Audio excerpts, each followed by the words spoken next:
Hey everyone, welcome to episode 31 of Pineapple Knits. I'm Marina, and you can visit me on Instagram and Ravelry at pineappleyarn, and you can visit my hand-dyed yarn company at pineappleyarn.com.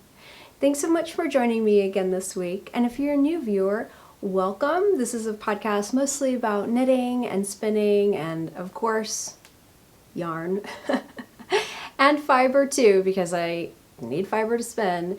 But I'm coming to you from central Indiana, where I live with my husband and a house full of kids, and knitting and spinning keep me sane. So I do it a lot. I hope you guys have had a great week, and it's a beautiful day outside. It's sunny, it's cold, but I'll take the sun. I am perfectly happy about that.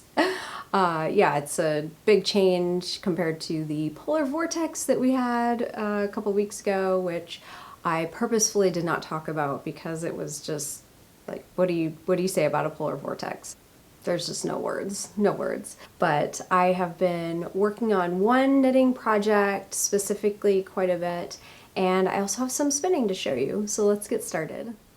I have been enjoying my Nightshift shawl so much. It is a mindless knit. I don't have to look at the pattern, and I really, really love using my hand-spun yarn. And so let me show you how it is. It is growing to be a massive, massive triangle. I can't even show you. It is huge, and this is obviously where I started, and it has just grown and grown and grown, making all the rows now considerably longer to knit than when I first started. But yeah, so this pattern is by Andrea Mowry. It originally was written to use spin cycle yarn, but many people have used Handspun because spin cycle, even though it is mill produced, it's very close to a handspun yarn, and I guess it has the look of a handspun. And so I have been using three different skeins. The original pattern uses 5 different colors, each being about 150 yards each. I know mine are more than 150 yards, so I've just been using 3, alternating the foreground and the background. And so this is what I have left. This is color A. This is what I'm using for color A. It is Pool Party created by LCB, and it is obviously all the colors I love. I have really, really been loving knitting with this yarn, and you can tell on this section, all these really stripy sections, color A is the background, and so that's what's giving all this just a really punchy color. And I actually started with it down here when it was more just kind of aquas, and then kind of going into, I guess, still kind of turquoisey colors. But up here, wow, it got super, super vibrant. So I'm interested to see what the rest of the shawl looks like, because it is very punchy so far. Okay, so this is my color B. I made this, I spun this from Rolags that I had carded myself on a blending board, and I dyed this as well. I dyed this fiber. It's a superwash merino, I'm pretty sure. And it has a beautiful, really beautiful blend of just some pinks, browns, that looks like there's a bit of gray in the middle. I know I had some leftover dye, and I just applied it to some fiber I had, and so I've really been loving this.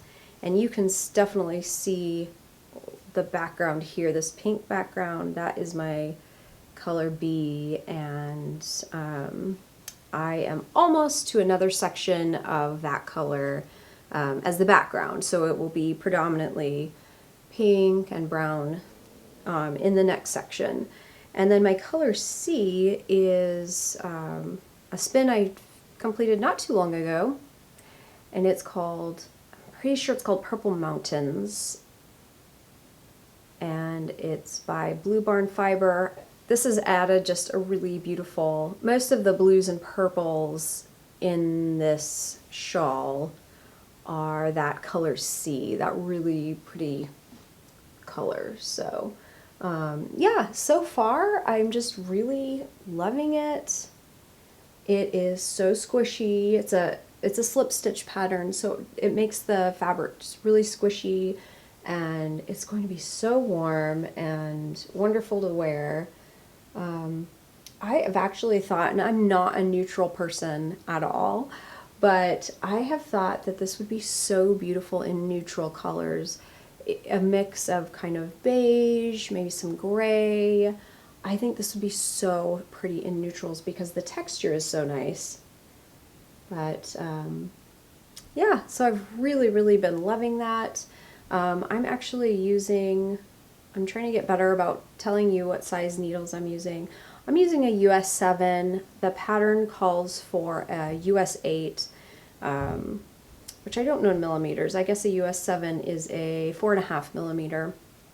I always size down one needle size. I'm a loose knitter, and just across the board, I am a needle size down from what's recommended. So even though my yarn that I have spun is not consistent by any means, some of these yarns are some of the first that I have spun, and so they're definitely not consistent, but it's actually working out quite well. And I'm wondering if the trick to that is that you are doing a lot of slip stitching.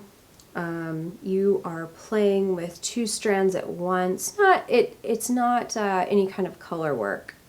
It's definitely not as complicated as color work, but because there are stitches you're slipping, there's stitches, and then you are knitting with the other strand, it just kind of balances out. So for example, if you are spinning and you ply 2 strands together, the thicker bits kind of balance out with the thinner, and you kind of get a more consistent yarn than if you're spinning a single ply yarn.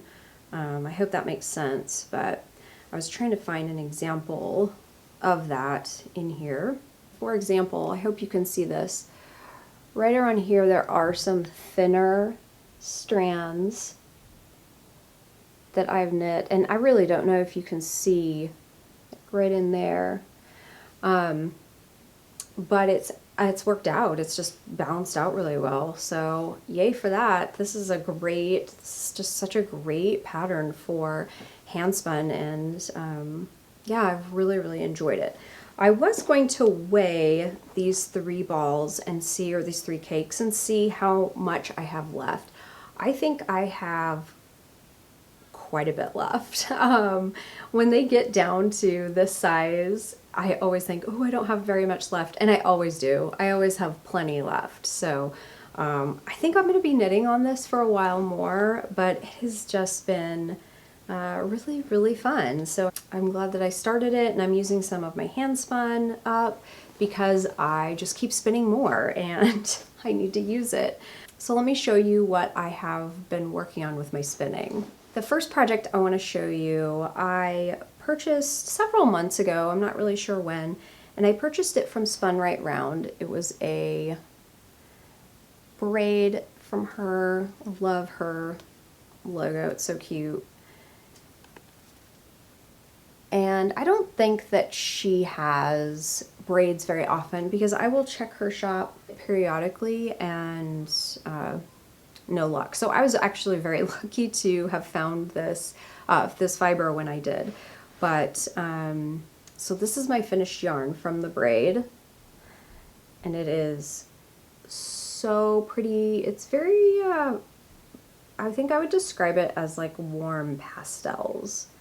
I spun it very thin, and I know I need to keep track of basically, you know, is it a fingering weight? Is it, you know, more of a sport weight? I definitely, just looking at this, feeling this is a fingering weight. Because even when I'm getting to the point where when I am skeining it up from after plying it, I always count how many rounds that I have skeined it, and I can always just kind of gauge from that how thick the yarn is, because really in general I'm spinning, you know, 4-ounce braids. So yeah, but I love this so much. I really cannot wait to knit this into maybe a pair of socks or, you know, a fingering weight project. It's really, really beautiful. This is the, I guess, the thinnest or the finest weight yarn that I have spun so far. And when I began spinning, I thought for sure this was my ultimate goal, is to do fingering weight yarn. And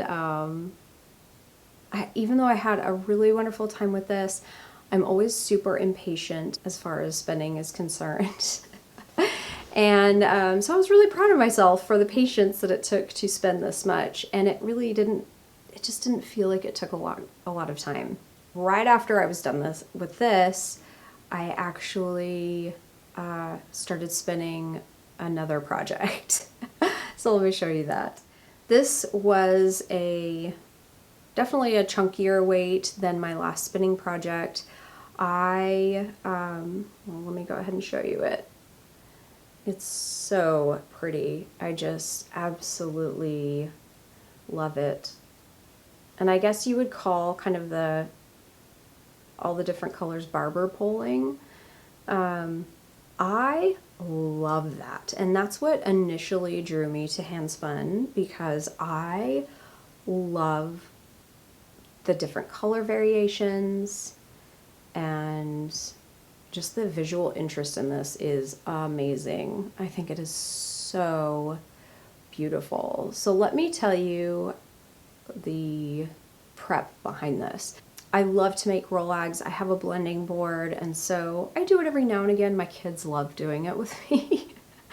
So I do let them help me do it. But I had a little bit of a braid that, I don't know what the weight was on it. I would say probably about 2 ounces. And it was full of teal. It was mostly teal, or maybe like I guess it was kind of a teal or like a dark turquoise, and a deep kind of oceany blue, and then also pink. I think it was hot pink.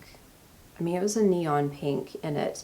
And so I separated the braid, basically just pulling apart and putting it into 3 piles. A teal, we'll just say for the sake of time, blue, and a pink. Well, the pink ended up blending a lot with the blue and the teal, kind of making a purple, which is fine. It's really pretty. But I made Rolags from that, and then I also added a beautiful jade green, like a deep jade green bamboo fiber that I had just received from the Paradise Fibers Fiber of the Month Club for February. And so I added some of that in, and then I also added, let me see if I can find, I can find it. So this little pink bit right here, you can see, that is some fuchsia recycled sari silk fiber that I also received in a Paradise Fibers Fiber of the Month Club box from back in, it was in the fall at some point.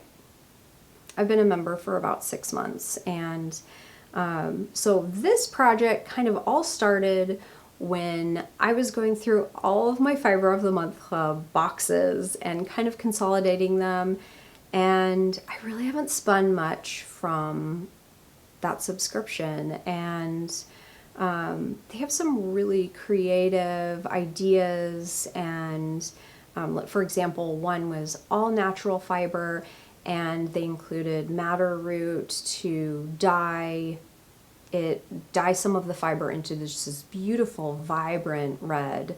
Another one, and I think this was this is when I started my subscription, so it was maybe in September of last year. They included highlighters, so you could use that for dye to dye the wool, and it was just really creative.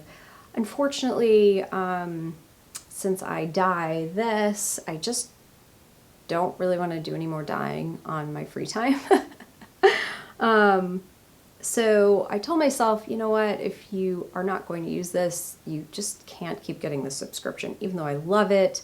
It's like Christmas when it comes. My girls and I sit down and just look over everything and pore over it, and I read the story to them. There's always a background story behind the fibers. It's really well done, and we enjoy it so much. But so I pulled out all my fiber, and I had several braids of undyed fiber that I actually dyed up. I didn't bring it to show you today, but I dyed it, you know, this color basically, and a neon yellow and a really vibrant blue. And I took some of the undyed natural brown fiber I had from a box, and I dyed that a really deep red. It's very pretty, kind of a red-orange color. So I will start using them now that I've dyed some of it into some brighter colors. I'm just not really into browns, and a lot of the months I've received brown fiber, and so I'm trying to creatively find ways to use it. And it's not a lot, and I'm sure, you know, it's not like it's going to go bad or something. So down the line, I will find uses for it, or maybe include it in, you know, a swap or whatnot, you know. But anyway, that was kind of the inspiration behind this, is let's use some Fiber of the Month Club fibers.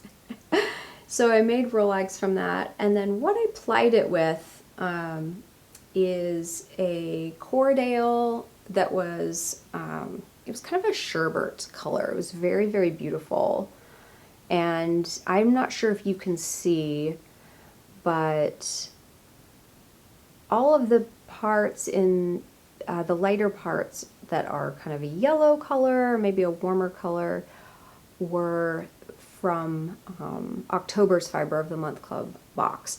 And then just to supplement, because I'm going to say that was maybe an ounce, I have some undyed Corriedale that I also used. And so this is just so beautiful. I love it. Spun up great. And I will probably use this for a hat down the line. I would say this is definitely a worsted to a bulky weight. I think it'd make a fabulous accessory though, and it's so beautiful. So this was great. This was great. 2 different projects, 2 different weights, but so much fun. And yeah, I'm just kind of on a spinning kick right now. Just all the hand spun. Everything I've shown today is hand spun, which is so great. I'm so glad that I purchased the spinning wheel that I have. Actually, I don't really talk about that much. I actually have a Krumsky Minstrel spinning wheel. It works so beautifully, and yeah, I really enjoy it. I'm really happy that I have it. I've started another project I didn't bring up with me, but it is very bright and very fun, as you can imagine. I was going to mention to you guys, if you have any, if you dye roving or top or wool, or if you have any recommendations for good dyers, interesting, I kind of gravitate toward the bright colors, but if you have any stores that you particularly like, I would love if you could leave me a comment below or email me. I'm always on the hunt for, you know, small dyers, or yeah, dyers who dye fiber to spin. And maybe it's just me, but I don't really think, I feel like there's just not a lot of dyers out there, and maybe it's because they're, you know, compared to knitting or crocheting or even weaving, you know, there's a lot of people who do those crafts versus spinning, and maybe that's part of it. But yeah, so if you know of any good hand-dyed fiber, let me know, because I have been spinning a lot, and I don't really have a fiber stash. And the wool that I have right now, I'm spinning a lot. So help me buy some more. I'd love it. But that is all that I'm working on right now. I wanted to say thank you so much for a wonderful shop update this past weekend. I sold out of a lot of my yarn. I still have some sock sets left, but I never really want to sell out because I know it's really disappointing when you guys go to the shop. But I hope you've received your yarn. If you haven't, you will receive it very soon because I sent it out the day after the update. And I hope you guys love it. It was beautiful. I loved everything that was in the update, so I hope you really enjoy it too. But that's all for now, and until next time, I hope you have an awesome day. Bye!